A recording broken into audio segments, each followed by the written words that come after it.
ಸತ್ತ ಶರೀರದಲ್ಲಿ ಜ್ಞಾನ ಇಲ್ಲ ಎಂದು ಅನೇಕರು ತಿಳಿಯುತ್ತಾರೆ.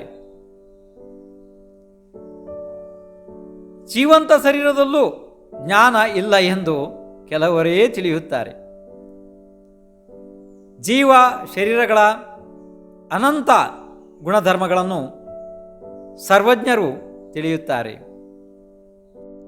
ಪ್ರಪಂಚದ ಎಲ್ಲೆಡೆ ಸಾಮಾನ್ಯ ಜ್ಞಾನ ಇರುವಂತಹ ವ್ಯಕ್ತಿಗಳು ಕೂಡ ಸತ್ತ ನಂತರ ಶರೀರವನ್ನು ನಿರ್ಭಯವಾಗಿ ನಿರ್ದಾಕ್ಷಿಣ್ಯವಾಗಿ ಭೂಮಿಯಲ್ಲಿ ಹೂಳುತ್ತಾರೆ, ಇಲ್ಲವಾದರೆ ಸುಟ್ಟು ಹಾಕುತ್ತಾರೆ.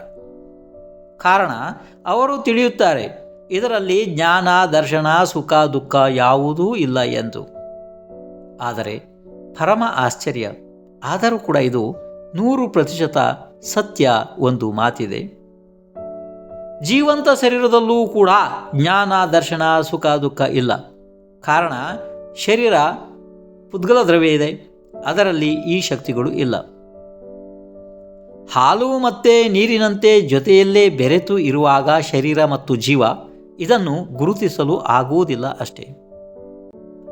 ಅದನ್ನು ಅತಿ ವಿರಳೇ ಜೀವಗಳು ಮಾತ್ರ ತಿಳಿಯುತ್ತಾರೆ. ಆದರೆ ಕೇವಲ ಜ್ಞಾನಿಗಳಾದ ಸರ್ವಜ್ಞರು ಒಂದೇ ಜೀವದ ಅನಂತಾನಂತ ಭಾವಗಳನ್ನು, ಅದರ ಸರ್ವ ಪ್ರತಿ ಕ್ಷಣದ ಪರ್ಯಾಯಗಳನ್ನು ಮತ್ತು ಪ್ರತಿ ಪರಮಾಣುವಿನ ತ್ರೈಕಾಲಿಕ ಅನಂತಾನಂತ ಪರ್ಯಾಯ ಮತ್ತು ಗುಣಗಳನ್ನು ಏಕಕಾಲದಲ್ಲಿಯೇ ತಿಳಿದು ಬಿಡುತ್ತಾರೆ. ತಿಳಿಯುವ, ನೋಡುವ ಸುಖ ದುಃಖ ಶಕ್ತಿ ಜೀವದ್ದು ಇದೆ, ಇದು ಪುದ್ಗಲದ್ದು ಅಲ್ಲ. ಅಂದರೆ ಪುದ್ಗಲ ಶರೀರದಲ್ಲಿ ಆ ಶಕ್ತಿ ಎಂದೂ ಬರಲಾರದು.